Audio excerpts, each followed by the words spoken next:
तर येत्या शैक्षणिक वर्षापासून नवं शिक्षण धोरण लागू होणार आहे। 2025-26 या शैक्षणिक वर्षासाठी इयत्ता पहिलीपासून नवं शिक्षण धोरण राबवण्यात येणार आहे। पुढच्या वर्षी दुसरी, तिसरी, चौथी आणि 6वी साठी नवं शिक्षण धोरण लागू होईल। 2028-29 पर्यंत 12वी पर्यंत सर्व इयत्तांना नवं शिक्षण धोरण लागू करण्यात येईल। CBSE वरती आधारित नव्या धोरणाची अंमलबजावणी अशा पद्धतीने टप्प्याटप्प्याने होणार आहे।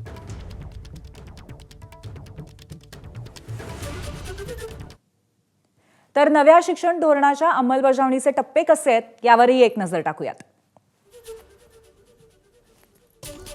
2025 आणि 26 मध्ये इयत्ता पहिलीला फक्त हे धोरण लागू होईल।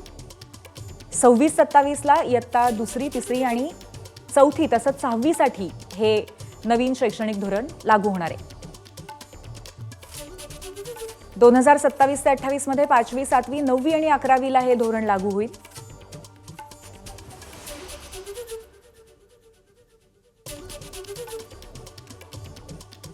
आणि 2028-29 ला 8वी, 10वी, 12वी पर्यंत हे शैक्षणिक धोरण लागू केलं जाईल। ABP माझा, उघडा डोळे बघा नीट।